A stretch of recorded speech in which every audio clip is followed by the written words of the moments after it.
We are really excited for our panelists and the discussion today about expanding approaches to teaching immigration and migration. We have Alessandra Bazo Vienrich here, Adam STROM, and James ZARSADIAZ, and I will tell you more about them in a moment.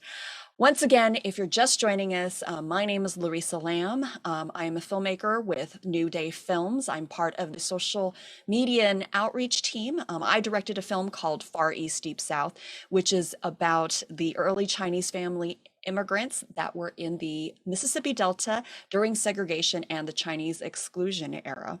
And I want to take this time, since we're talking about immigration today, especially to acknowledge the fact that I am coming to you from the land of the Tongva, which is also known as Pasadena, California. I am a Chinese female with dark hair. I have an orange jacket on, a black top. I have a virtual background that looks like an office, with the New Day Sun logo, and a poster of my film Far East Deep South. We want to welcome you once again as you're joining us to Reframe and Refresh. This is a new series that we just started last month. So this is only our second Reframe and Refresh. So woohoo! Thank you. If you are joining us again, feel free to put it in the box if you're joining us again. If you were here last month, we talked about increasing diversity in library media collections last month. We are doing this series as for the education and filmmaking community to have refreshing conversations that reframe our perspectives. Today's panel is hosted by New Day Films, and to tell us more about New Day Films, I'd like to introduce my colleague, Jillian Carroll. Jillian? Hi, thank you, Larissa. Hi, everyone. My name is Jillian Carroll. I use she or they pronouns. I am also on the social media team of New Day. I am coming to you from the occupied lands of the Lenape people, currently known as Brooklyn, New York. I am also the producer of a film called Brooklyn Inshallah, which is why I'm a part of New Day. I'm sitting just in my apartment, and you see a white background with maybe a corner of my painting. I'm so happy that you all came to join us today. I'd just like to take a brief moment to let you know a little bit more about New Day, our organization. New Day Films is a unique organization, filmmaker-run distribution co-op, providing award-winning films to educators, community groups, government agencies, public libraries, and businesses since 1971. Democratically run by more than 150 filmmaker members, New Day is committed to reflecting greater diversity, representation, and inclusion. It is celebrating 50 years of delivering dynamic and provocative storytelling with filmmakers who have won Oscars, Emmys, and hundreds of film festival awards. New Day films have been broadcast on PBS, HBO, and many other media outlets. We will have some time for Q&A towards the end of our session, but please utilize the Q&A box for questions as you think of them. As always, just a reminder to be courteous in our chat box. Thank you. Thank you so much, Jillian. I love kind of the friendliness I already feel in the chat box as it is. Let me introduce our panel today for our Reframe and Refresh, expanding approaches to teaching immigration and migration. I'd like to start with Dr. Alessandra Bazo Vienrich. She is the assistant professor in the Department of Sociology at Worcester State University, where she teaches courses on immigration, education, and social problems. She is also a first-generation college graduate and a formerly undocumented and DACA student. As a sociologist of immigration, race, and ethnicity, she explores how legal status and experiences with racialization shape the lives of Latinx immigrants across different local contexts. And in her current project, she focuses on undocumented youth turned young adults and how experiences with institutions, policy, practices in their communities impact their sense of belonging and exclusion as they navigate through this school and college pipeline. And in her current book project, Conditioned to Dream, Undocumented Immigrants' Road to Inclusion Through Education, she traces the educational experiences of Latinx undocumented immigrants ages 18 to 30 living in Massachusetts and North Carolina during the years following the implementation of the Deferred Action for Childhood Arrivals, otherwise known as DACA. And it's very important research. So welcome to you, Alessandra. And let me also bring on Adam Strong, who is the executive director of Reimagining Migration, a nonprofit organization whose mission is to advance the education and well-being of immigrant origin youth, decrease bias and hatred against young people of diverse origins, and help rising generations to develop the understanding and habits of heart and mind necessary to build and sustain welcoming and inclusive environments. That is a very important mission. And before helping to found Reimagining Migration, STROM was a longtime member of the senior leadership team at Facing History and Ourselves, where he led the content development team. The educational resources developed under Adam's direction have been used in tens of thousands of classrooms and experienced by millions around the world. We want to welcome Adam Strong today.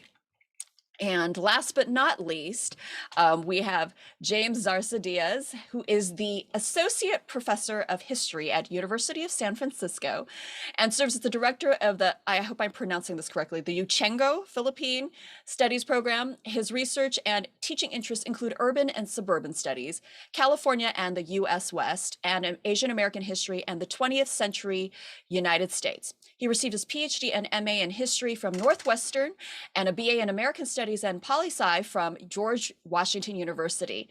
And James was a fellow at both the Smithsonian Institution's National Museum of American History and Asian Pacific American Center. And along with research articles, he has written articles and op-eds for the San Francisco Chronicle, Washington Post, among many publications. He's done live interviews on BBC, CBS, MSNBC, and NPR, if he looks a little familiar, and regarding current affairs and his research. And now he's working on a book about Asian American settlement and suburban development in Los Angeles' East San Gabriel Valley, which is also where I'm from. So welcome, James, to our Reframe and Refresh. Okay, we've got a great lineup here, and so we're going to kind of dive right in. I'm going to ask a few questions like directed just to you first, Alessandra. How has your experience as a formerly undocumented person informed how you teach immigration? Yeah, thank you for that question. So I, been in the U.S. for 20 years now, and for most of that time, I was undocumented without DACA and with DACA, both of those. So I think that the feeling that I wasn't supposed to be here, the treatment that I received from the nation state, right, from the U.S. As someone who was not supposed to be here, as someone who did not belong here because of my legal status or the absence of my legal status, I think that deeply shaped me growing up. And so, I teach in a place where many of our students are first generation college students, they're immigrant students. They're students who may not fit your traditional college age or traditional ideas of a college student. So when I'm teaching, I think about how my students may have had similar experiences to mine, where they were made to feel that they didn't belong, where they were made to feel that they were not supposed to be here or in the spaces that they occupied. So I think that having had this experience as an undocumented young person and then young adult allows me to connect my students in ways that I'm not sure I would be able to connect if I hadn't had this experience. Yeah, absolutely. You being able to share your own personal experiences, I think, is very, very impactful. Um, and for Adam, I'd like to learn a little bit more about your organization and, why did you find reimagining migration, and why is there a need to expand, I think, how we think about immigration and migration?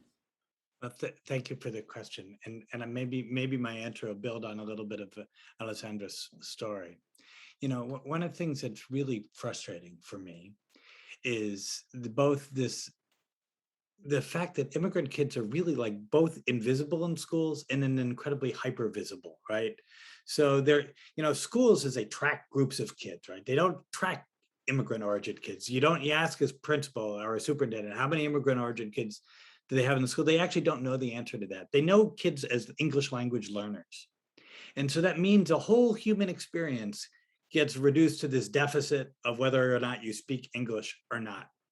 And then the instruction so often is really all about reducing the entire human experience to, can I help you speak English? Truth is, immigrant kids are really eager to come and learn English. They really want to belong. They want to fit in. They want to acculturate.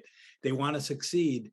And what ends up happening with the way that our schools are functioning right now, that over 5 years, about half of immigrant origin kids actually do worse in schools than when they first entered. That's our fault. That's not their fault. So that's my motivation for the organization. So we need to figure out, there's a lot of research on how you make schools better, more inclusive places where kids have a sense of belonging. We need to change what we're doing at a very basic level for immigrant kids. And then second, migration is basically what humans do, period, right? If there's a through line to the human experience, that humans stand up, we walk and we move, right? That, not everybody can walk, but we do move, right? And this is what we've been doing forever.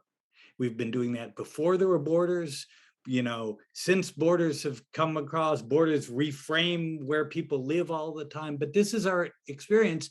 And yet people sort of look at this through their own kind of ethnic lens, identity lens, and actually we lose the connections across time, across space, across identity. They're not all equal. These experiences are not all the same. They have different power dynamics, but it is the underlying human condition. I could say a lot more, but let me stop there. Okay, I can't tell at all that you're passionate about this subject, No, Adam. sorry. Well, and James, we were kind of mentioning about our upbringing. We grew up in the San Gabriel Valley, which was full of immigrants. I know personally, I could go across the range of different ethnicities that I went to school with. Tell me about how your upbringing in the area with many immigrant families has informed your approach to this subject. Yeah, no, thank you, Larissa. I'm building off of what Adam and Alessandra are saying too. I share a lot of those sentiments. For those of us in the room, this virtual room today, who've not been to the LA area or know the San Gabriel Valley, as Larissa was mentioning, the San Gabriel Valley is a very diverse region on the eastern side of LA, east of downtown Los Angeles, just a little bit of context. And it's mostly known in terms of demographics for having large Asian and Latinx populations. If we're talking about Latinx groups, particularly Mexican Americans, and if we're talking about Asian groups, the range, but certainly Chinese, Filipino, Korean, Vietnamese, and some Indian Americans as well. And so growing up in the San Gabriel Valley, I'm a child of immigrants. My parents are Filipino immigrants. My mom's Filipino Chinese. They moved here in the 1970s, and they moved to greater LA at a time where it was actually still not as diverse, definitely not as diverse as it is today, racially and ethnically. And my I guess if you will, the way I approach research and teaching and how I engage with, let's say, documentaries, it really is shaped by my experience as being a child of immigrants, but also having been raised in a very multiracial, multi-ethnic landscape. And what also is fascinating about where the San Gabriel Valley is and what San Gabriel Valley is like is that there are many places like that where suburbs are more racially and ethnically diverse than they've ever been. And actually a lot of the things that I talk about in my research and a lot of other scholars are doing right now is really pointing out that in many ways, the experience for a lot of immigrants and refugees in the 21st century is one that is rooted in the suburbs and rooted in non-urban areas as well. So kind of going back to your core question, how did it shape, I guess the question, Larissa, was how did it shape my experience? Shape your approach to approach. Teaching or even, I guess, your research with this, yeah. That's right, yeah. So going back to that question is, I, again, as a child of immigrants, I went to high school with other second generation Asian American Latinx folks, but also some students who were also immigrants and refugees. And that contrast, right? We had overlapping experiences and similarities in terms of feeling, out on the margins of society, different struggles, whether it's linguistic or cultural, but also having that, in many ways, that experience of being a child of immigrants, but also being around immigrant children, immigrant youth, or refugees, it has shaped how I approach teaching, very much in the way that I'm much more mindful of being inclusive of different struggles or different trajectories, different experiences. I think if had I not had that firsthand experience or had that background, it might have been harder. And I think groups like New Day Films, documentary filmmakers like yourself, Larissa, actually really do help widen access to understanding those experiences. And I use documentaries, for example, in my classes. I teach ethnic studies courses, US history courses, Asian American history courses, that really do illustrate a lot of the themes that all of us on this panel and all of us in this room are interested about. So so going back to the core question, my upbringing in LA definitely shaped my experiences, but I realized not everyone's from a diverse community. And I think having panels like this and having conversations like this definitely makes us empathize more with the range of human experience. Yeah, no, thanks for sharing that. I mean, I think one of the things, I always think about or hear from other people is, when we talk about immigration, especially in the news, it tends to be very one-dimensional. People just keep talking about the border, and yet there's so many immigrant groups, and being a child of immigrants as well. My parents came over from China and Hong Kong, and I realized that there are a lot of intersecting points. So how can we better look for points of intersection and commonalities between different communities as we kind of approach this subject? Who wants to take this one first? Ladies first. Yeah, I like I mentioned earlier, I haven't watched your film yet, Larissa, but you talked a little bit about it and the going to the Mississippi Delta and the Chinese Exclusion Act. Something that I always try to do when I'm teaching, when I'm talking about immigration, even outside the classroom, is sort of go back to history, right? Go back to our history of migration as a country. I think we often, especially in the East Coast, we hear about Ellis Island and who was coming through Ellis Island. But there's this huge history of migration, right, through the West Coast from China. And so we kind of have to focus, I think, or something that I do is focus on these diverse groups of immigrants that were coming in. At times that I don't think as a country, we have sort of grown up thinking that there were these groups coming in from other parts that were not Europe. So that's something that I think has sort of worked in connecting what we've seen in the past to what we're seeing now, where we're having very diverse groups of immigrants coming in.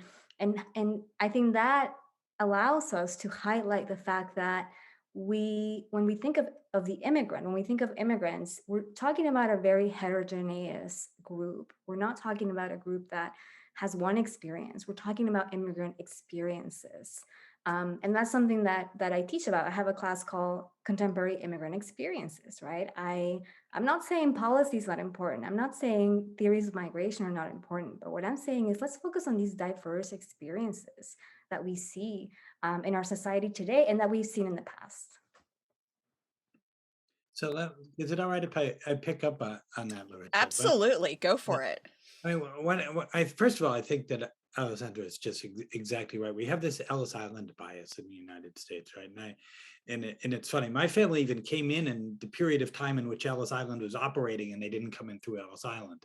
So Ellis Island operated for a short period of time, right? Where it's 1892 to really 24, and yes, it's around longer, but really in terms of a big deal, it had slowed down as an intake center earlier. So that's part of a story. And unfortunately, I think the myths we have about Ellis Island, and I say the myths we have about Ellis Island, I think get in the way of actually understanding the larger role of migration in the US story. There's a longer history to it. I mean, I would argue, and I'm sure this is something Larissa, that's really the federalization of immigration policy has nothing to do with it predates Ellis Island, because it's through the story of Chinese exclusion that we end up there. So I would argue that we would be really, particular stories matter and representation matters. That said, I wonder if we could start to look for through lines of questioning and connections instead of telling parallel stories one after the other, because they start to blur. So how do we start to think about the larger questions, right? Every migration story has a story about life before migration, right? And there's cultures and identities that exist before migration, and they come, right, as part of the journey, right? And so why do people leave their homes, and what do they bring with them, and what is left behind? How do they negotiate their identities after those experiences? These are really universal stories, and actually things that we're all struggling with today, right now. And so when we have to go back and find those larger stories. What is what have people's journeys been like as they go from one place to another? My family came through a boat, right? At a boat in steerage. That's very different than somebody who's walking thousands of miles across Central America, right? How do we start to explore the power dynamics and the differences in those experiences, right? And what role do borders play? Laws and borders are different in different times of places, right? So how do we start again? My suggestion here is that we pull out the larger and more universal questions, and then think about things with a very disciplined way of making connections and distinctions. What's the same about this experience? What's different about this experience? What do we gain by putting them in conversation? And what might we lose in the particularity as we start to think about how things are similar and different? That's the key to our work, is through a learning arc that really is question-based like that. But I'm not saying don't tell everybody's stories, but I'm saying think bridges. Yeah, no, that's definitely a good approach to look at that. James, you want to jump in? I did, yeah. These are all really helpful in kind of thinking about this as an educator myself. But I think broadly speaking, I think one of the ways to be more inclusive of the range of immigrant populations and communities is I have a few things that I've often kind of been thinking about over the years as someone that teaches. One of them is to really make a push and an effort. And I'm seeing more of this now, thankfully, but from foundations or benefactors or anyone that supports filmmaking in particular, to fund filmmakers who can cover different populations, right? We know quite a bit about Chinese American immigration, for example, going back to the 19th century. We've learned more about particularly a lot of East Asian groups, but how about the experiences of Bhutanese refugees? How about Laotians and Hmons? I'm speaking as an Asian American historian in particular. These are gaps in the historical narrative that when I'm teaching Asian American history, I teach a whole course on Asian American history. I notice those gaps, and it's not even just me, it's students. They're like, how come we don't know much about Pakistanis, for example, or Sri Lankans?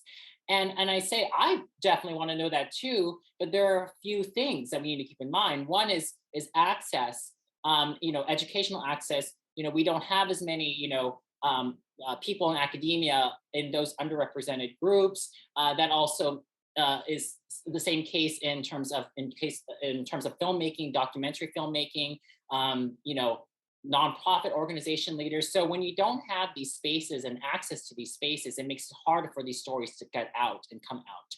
And I think for me, that is something I would love to see.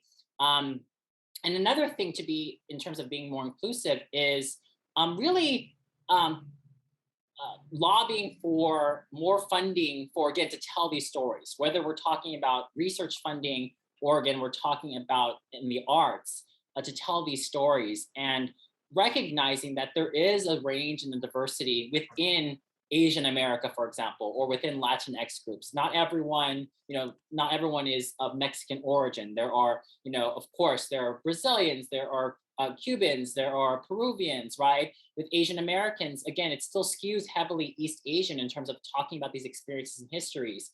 There are more Asian American stories to tell.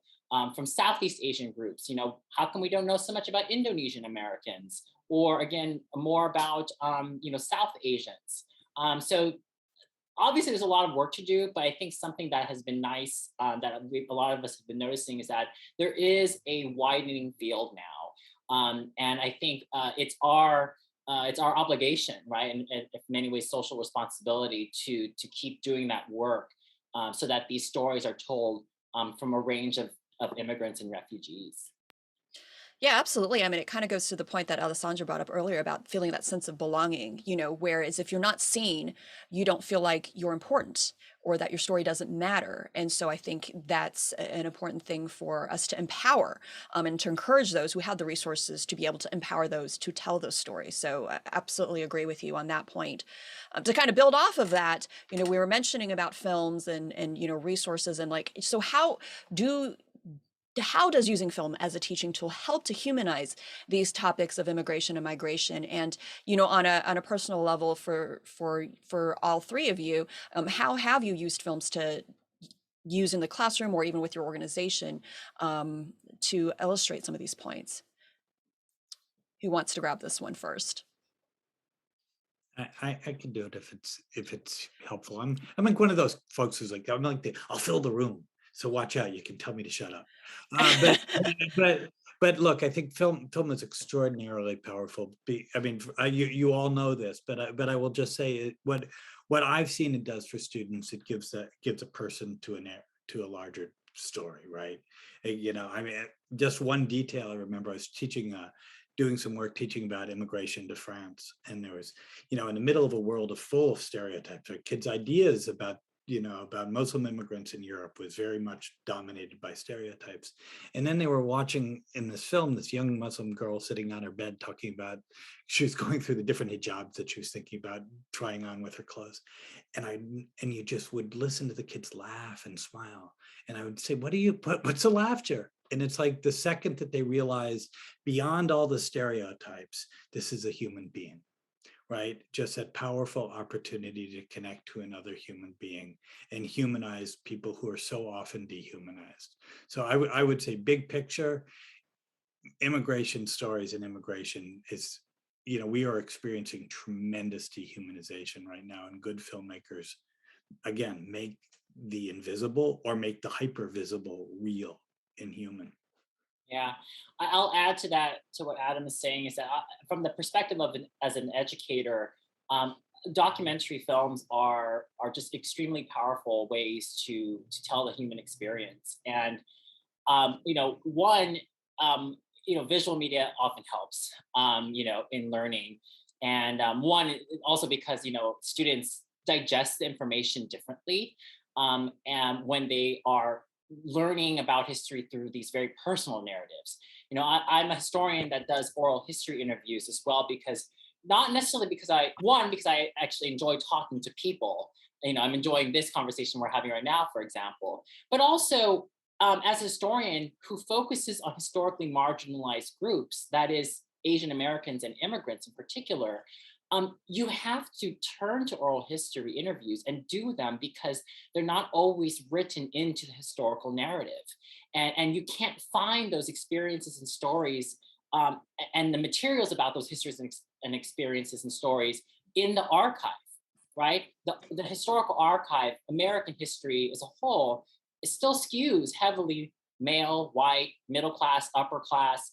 And when you're trying to get at the heart of the experience of a Vietnamese refugee or a Filipino immigrant, you're not always going to get that information from some fancy library at some elite university. You have to talk to the people. And you have to go and be creative with those sources. And oral history provides that in the way that interviews do that as well in documentary films. And so I think that, of course, it resonates differently when you hear it from someone that has gone through those experiences or is living that experience. But to see that on screen, to have that in the classroom or on your syllabus, right? It really does add another dimension to telling these stories that myself as an educator or an author of a book can't tell fully, right? And having the person tell these stories, of course, is much more powerful and means a lot more to the audience that is receiving that information. Yeah, absolutely. Did you want to add something, Alessandra?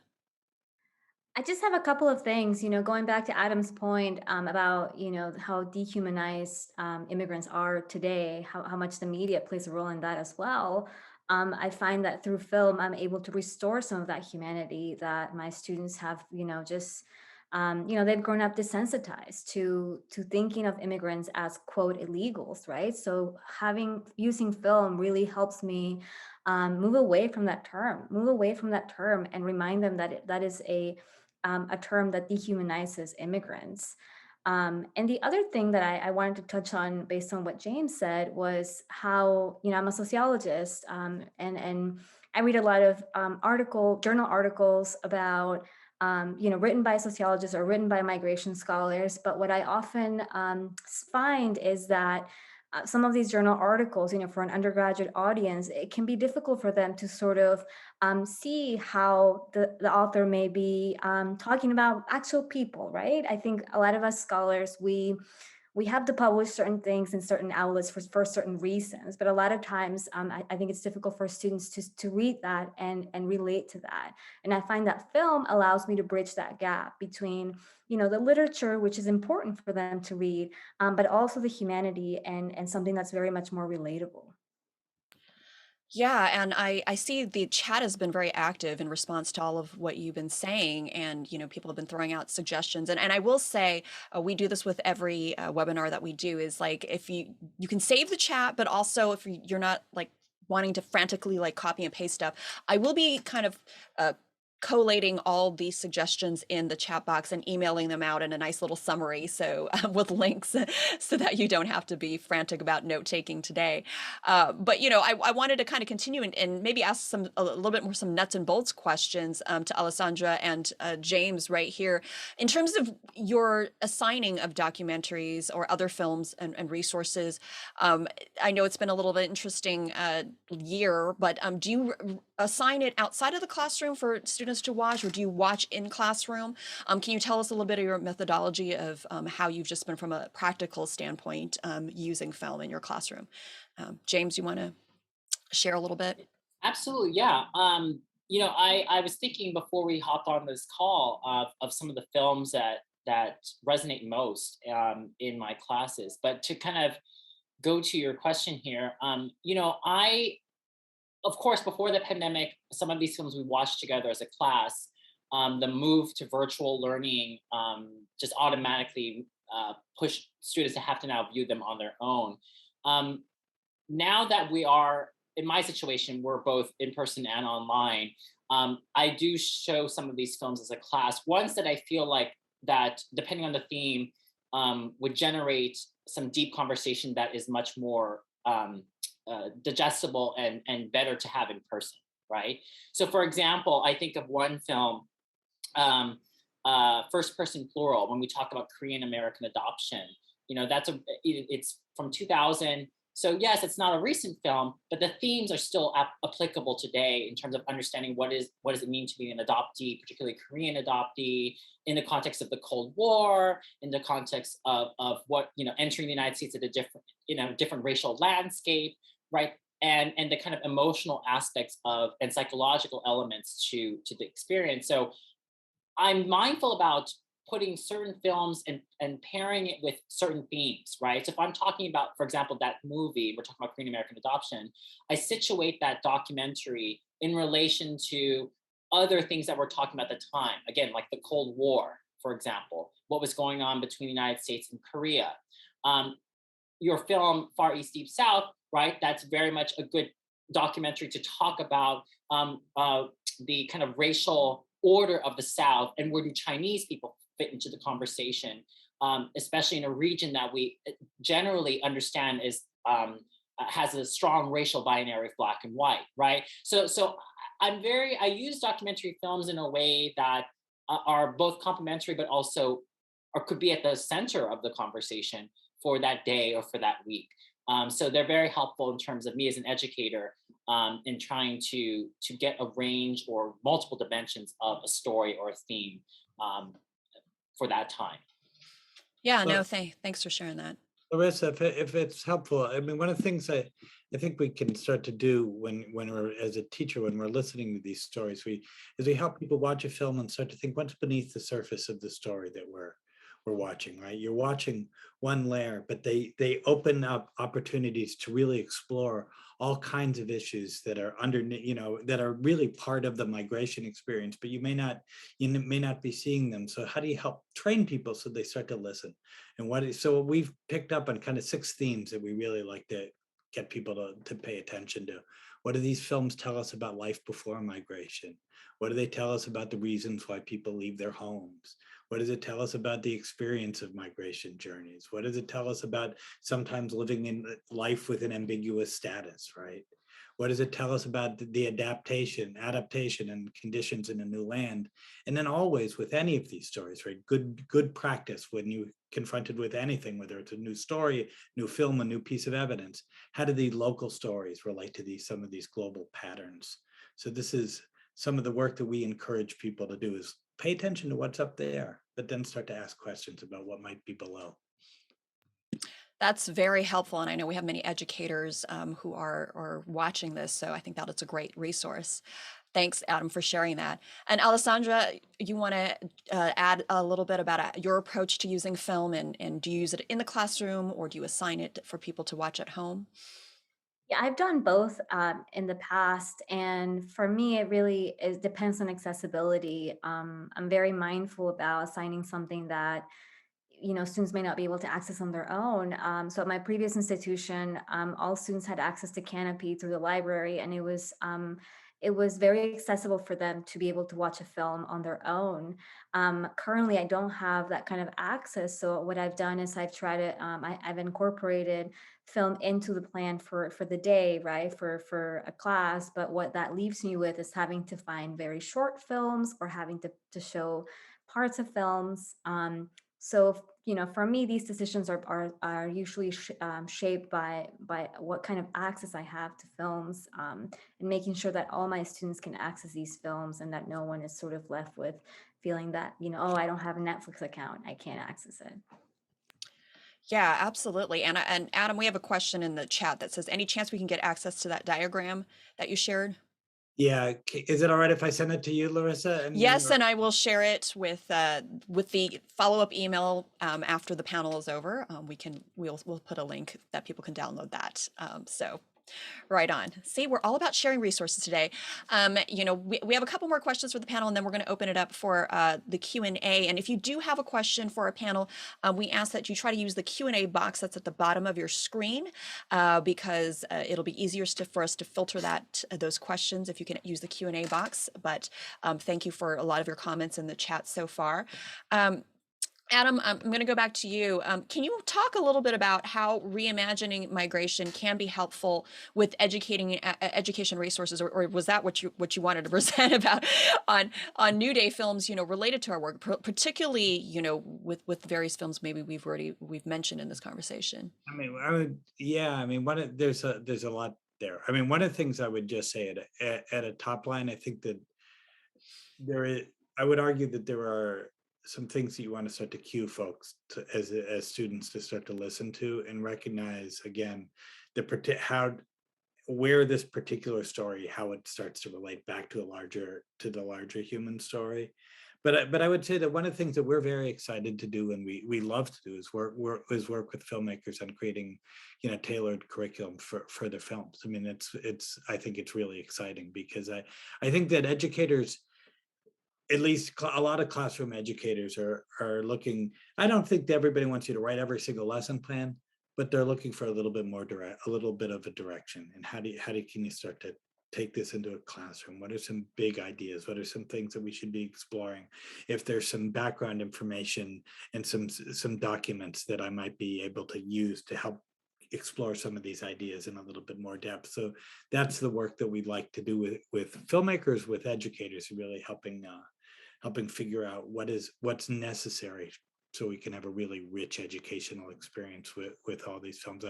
In another life, Jean-Michel ZARSADIAZ is in the chat, so I know Jean-Michel's here somewhere.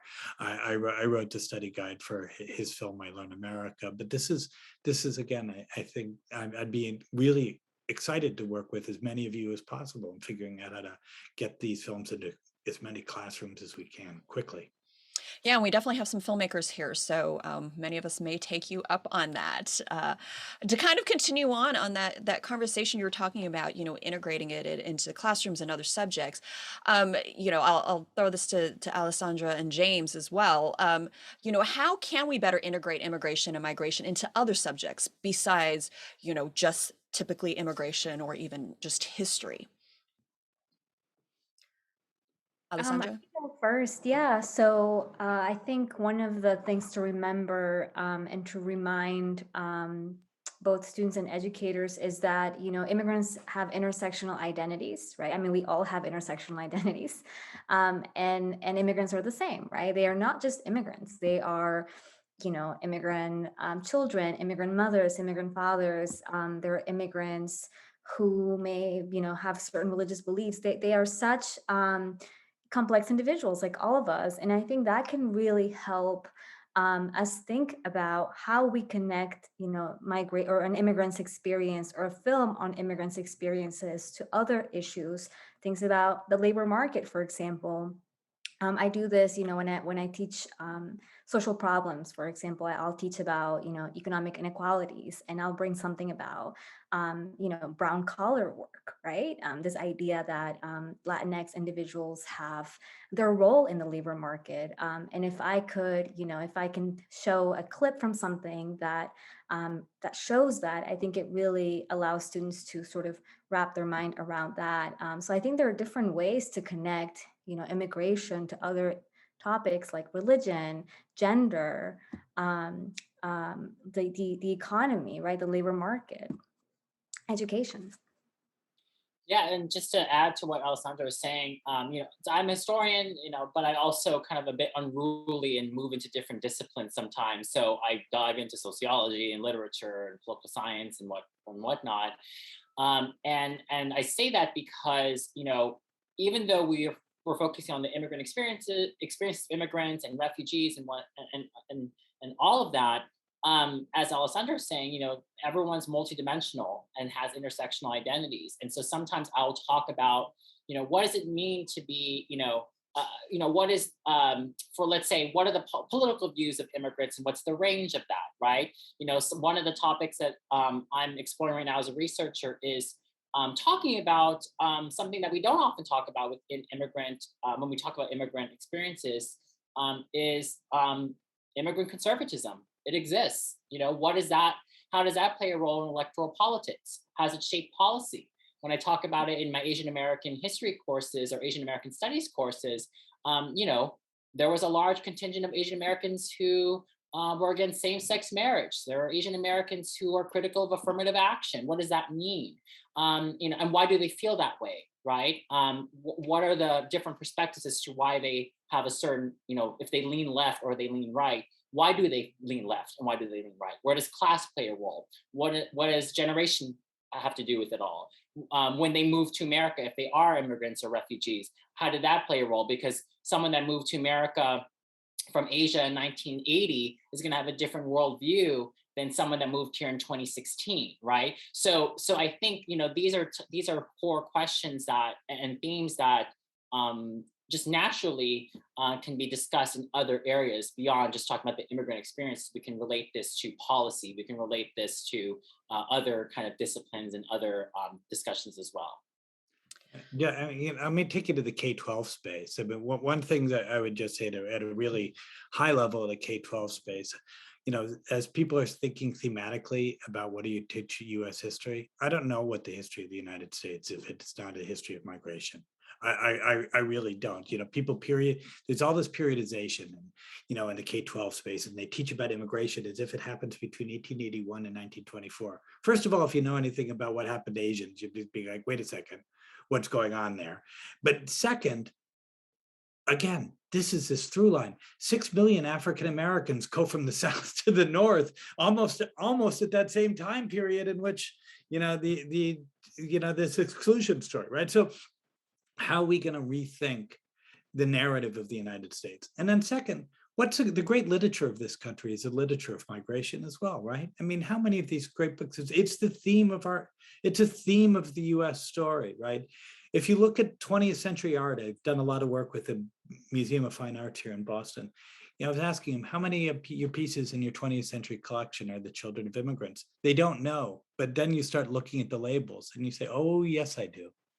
The art of the United States is a result of migration, right? So I would argue that this is not, migration is a huge, huge theme across our discipline. It's the story of our science. Anyway, you hear where I'm going. It's the story of our country. It's the story of many countries, right? So without migration, a lot of us wouldn't be here today. Actually, majority of us would not be here today. I'm going to throw it over to some audience questions, and then also just so that you panelists here get a little prepped to wrap up a little bit, we'll have you, give some final resources and maybe even conferences and other events that you would recommend for people to explore this topic more. But we have a question here from Maya, who is asking, how do you feel discussion guides, film toolkits could be improved to be more additive to your work and your students? One of our professors here. Yeah, I find them very useful in framing some of the discussions.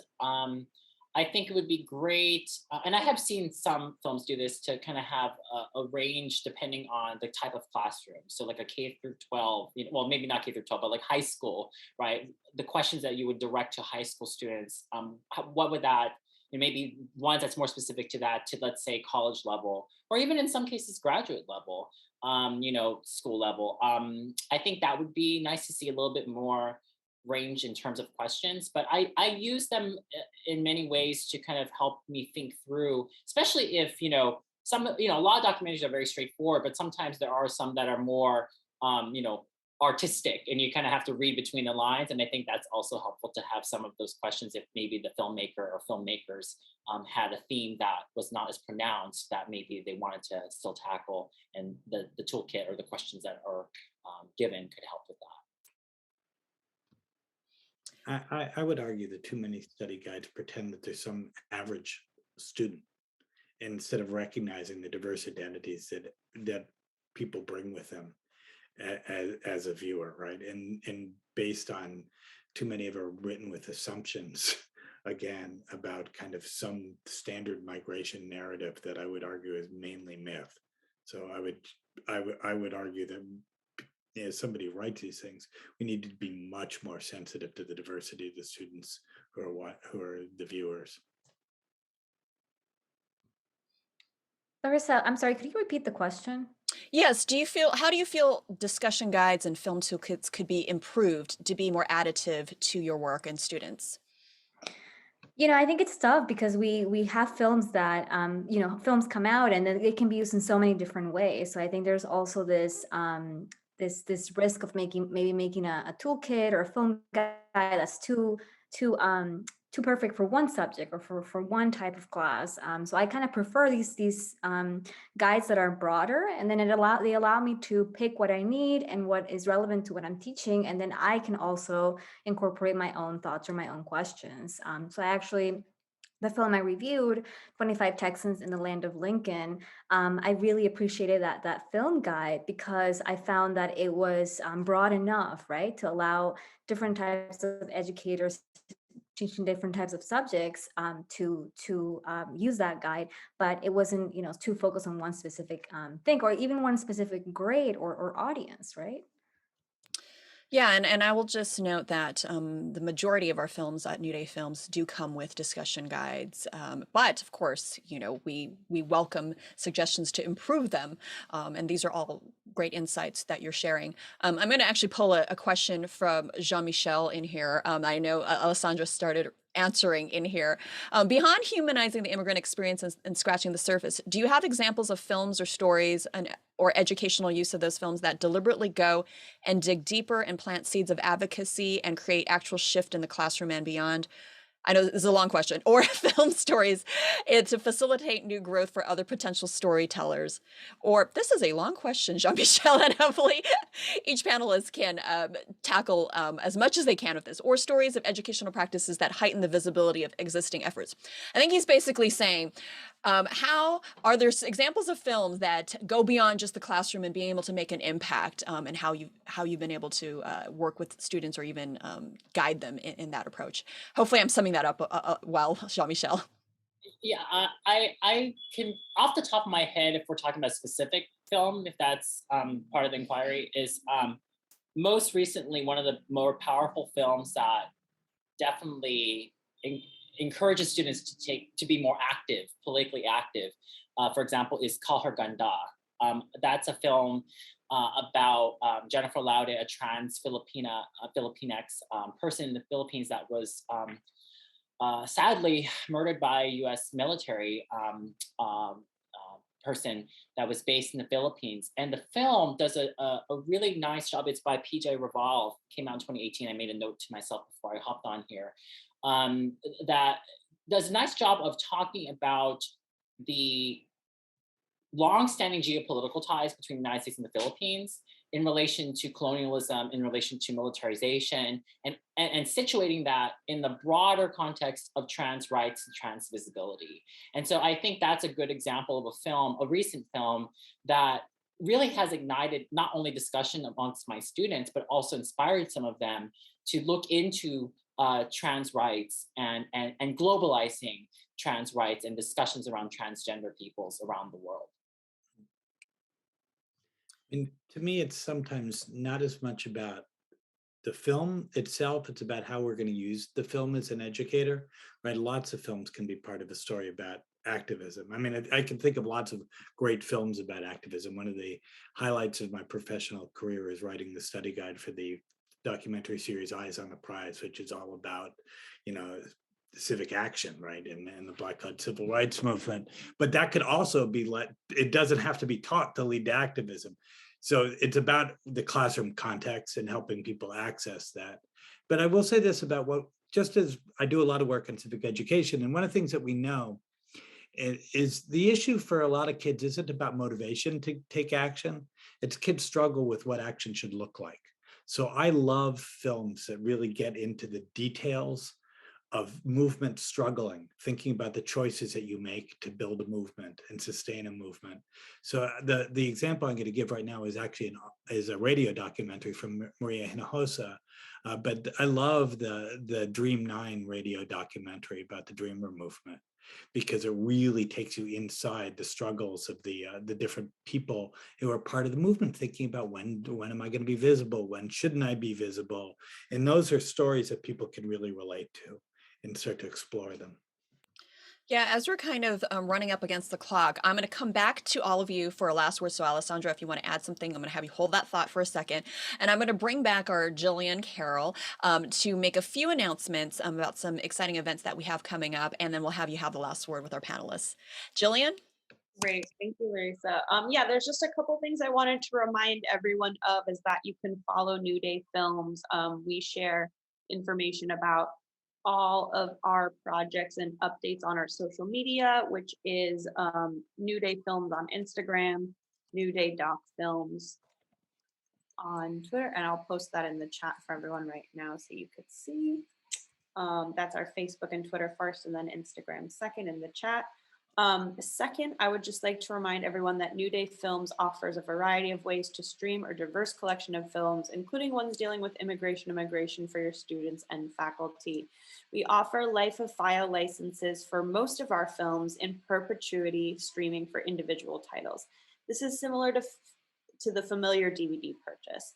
New Day also offers a full collection license. 1 or 3-year licenses grant your institution access to all of New Day's amazing streaming catalog. This option allows you to customize a collection of our films and receive special discounts.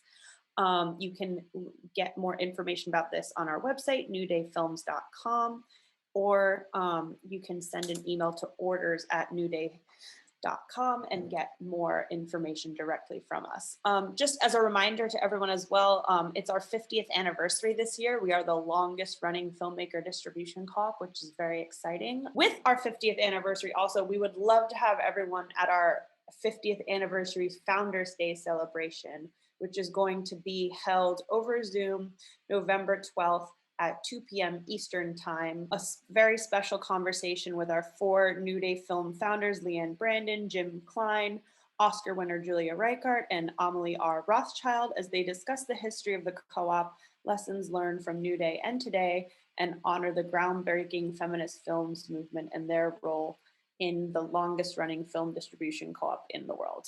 Yes, and our 50th anniversary panel is actually going to be kind of in lieu of our regular Reframe and Refresh. We're going to resume our Reframe and Refresh series in 2022 because we're taking Christmas off because I know it's like finals for everyone for December. But I want to thank our panelists again and have them have the last word. You've provided such great insight today. So Alessandra, last comments, resources you want to share? Just very quickly, I have an event tomorrow with a co-author where we're going to be talking about the impact of legal status on students' mental health. And so for some of you educators who are interested in supporting your immigrant students, I think this might be a really interesting panel. And I'd like to share it on the chat, but it's not letting me drag the file with the poster. But if you are interested in coming, I can send you the Zoom details via email, and I'm putting my email here on the chat. Great. That sounds like a fantastic discussion. Adam, last words, resources you want to share?